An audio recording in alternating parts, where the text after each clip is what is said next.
अस्सलाम वालेकुम। मेरा नाम मोहम्मद इरफान है। मैं 36 साल का हूँ।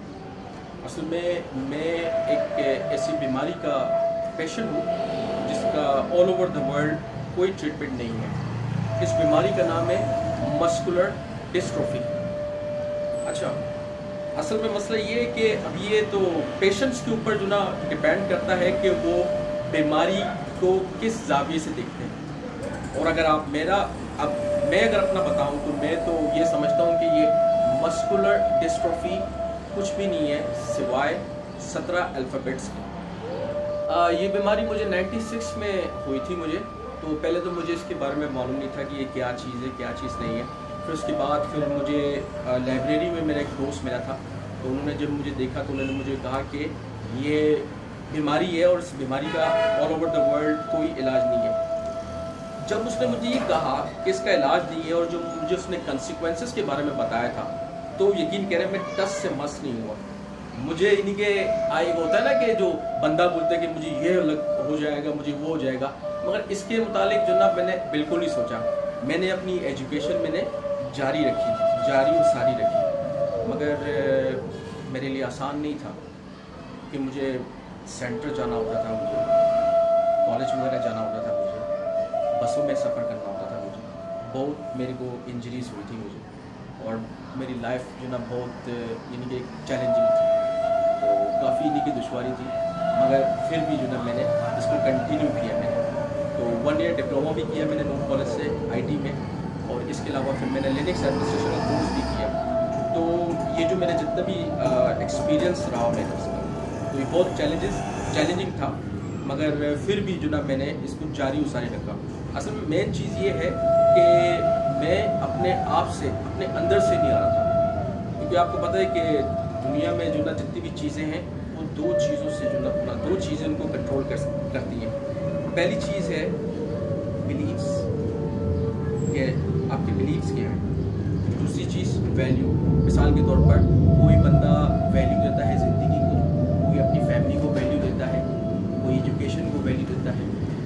मगर इसके अलावा एक और बिलीफ है जो कि आपको रोकता है, that stops you from using your energy, that is your inner fight.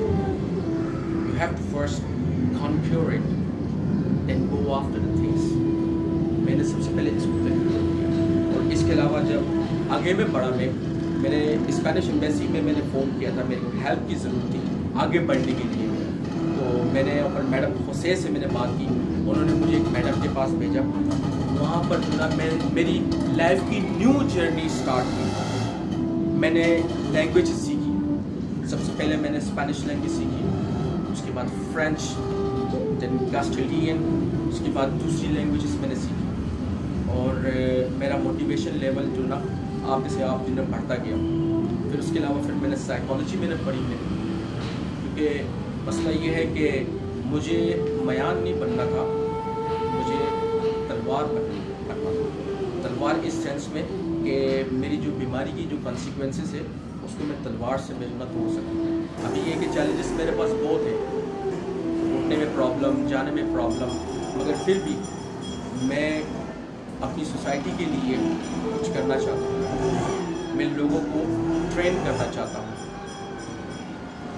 लिहाजा इंशाअल्लाह उम्मीद है मुझे कि मैं अपनी जर्नी में कामयाब होऊंगा।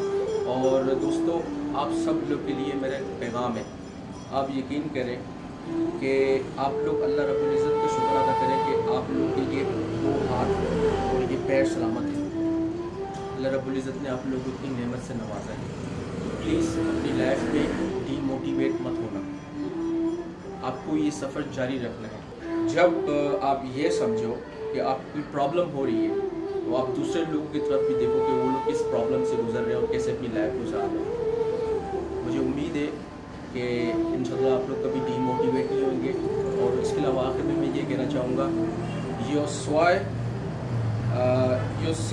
soy algo porque Dios no crea la basura. I know that I'm something because God does not create garbage. Thank you.